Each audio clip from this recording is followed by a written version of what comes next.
Hello, mathematicians. Today we're going to be learning about algebraic expressions, more specifically about writing algebraic expressions in word form.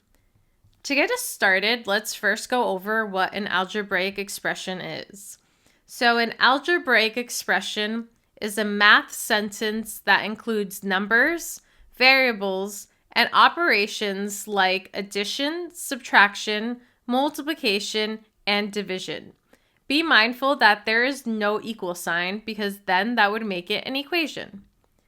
So let's also go over what a variable is. A variable is a letter that represents an unknown value in mathematical expressions and equations. It serves as a placeholder for a number that can change or be determined. So let's go over some examples. Here we have x plus 3. We don't know what x is, but it's a number that is represented by x that we're going to then take and add 3 to it. So whatever that number is, we're going to add 3 to it. Next, we have x minus 5. And again, we don't know what x is. It's just a number that we're going to take and then subtract 5 from it. Next, we have 4x. This actually represents multiplication. I know it doesn't look like it because it doesn't really have the x symbol for multiplication, but this is one of a few ways that we could represent multiplication with a number and a variable. Using the x multiplication sign would make this look a little confusing because it might get mistaken for a variable, so we tend not to use that symbol when we're working with variables. But we'll go over a few other symbols that we can use that might make it a little bit easier to look at. And so again, 4x represents 4 times x, which means 4 times a number. We don't know what that number is, but we're going to take it and multiply it by 4. Next, we have x over 2, and it's an expression that represents x divided by 2. So it's going to be some value, a number, divided by 2. We don't know what that number is, but we know we're going to divide it by 2. And then we have x squared. And this expression represents a number multiplied by itself, just like if we had another number raised to the power of 2. And again, we don't know what that value is, but we know we're going to square it, which basically means multiply it by itself. So let's go over some algebraic expressions and write them in word form. Let's start off with some addition expressions. To start us off, we have x plus 3. So let's go over a few ways we could write this in word form. The first one being x plus 3. X increased by 3. 3 added to x. 3 more than x. The total of x and 3, and the sum of x and 3, the sum representing the answer we get after we add these together. And now we have another example, which is 3 plus x. And we could write that out as 3 plus x, 3 increased by x added to 3, x more than 3, the total of 3 and x, and the sum of 3 and x. All right, let's go over some expressions with subtraction. So here we have x minus 5, so let's go over all the ways we could write this in word form.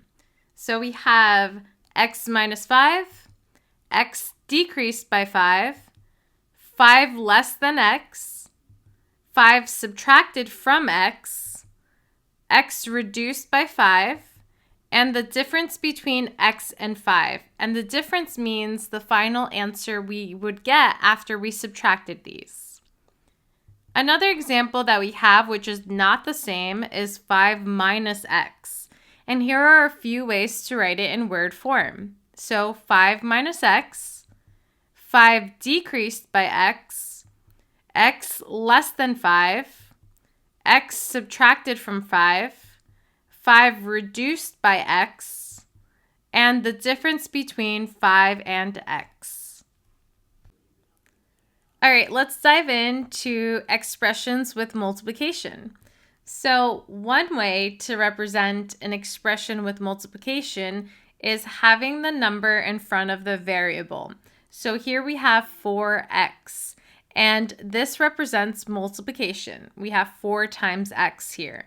And there are a few other ways we could also represent multiplication, and I'm going to list them here. So again, the first one is just 4x, 4 times x. The second one is 4 with a dot operator symbol and an x, our variable, and that dot essentially just means multiplication. Then we have 4 parentheses x, and that also means multiplication. And then we have 4 asterisk x, and that also means multiplication.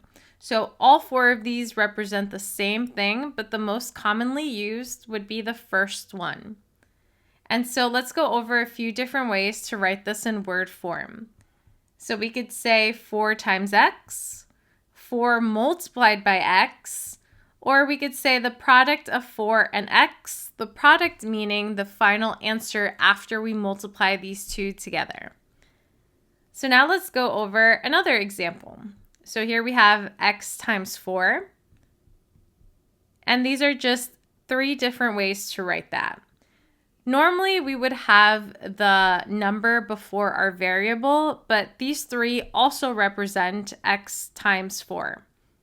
Remember that in multiplication, we could switch the order using the commutative property, and we would still get the same answer.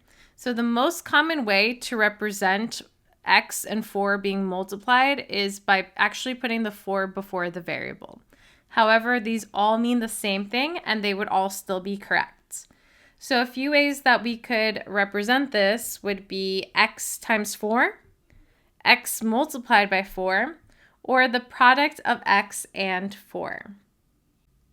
All right, let's do some algebraic expressions with division. To get us started, we have x divided by 2, and we could write that a few other ways, which I have here for you. So all of these represent x divided by 2. So let's go over how we could write this in word form. So we could say x divided by 2, x over 2, x divided into 2, or the quotient of x and 2. The quotient meaning the answer we get after we divide. So now let's do another example. We're going to swap these, and this is not the same thing. Now we have 2 divided by x, and we could also write that a couple different ways. And we could read it out as 2 divided by x, 2 over x, or the quotient of 2 and x. All right, finally we have expressions with exponents. So here we have x squared. So let's go over all the ways we could write this in word form. So we have x squared, x to the power of 2, and x to the second power. Now here we have 2 to the power of x, so we could read that as 2 to the power of x, 2 raised to the x, and 2 to the xth power. And that's it.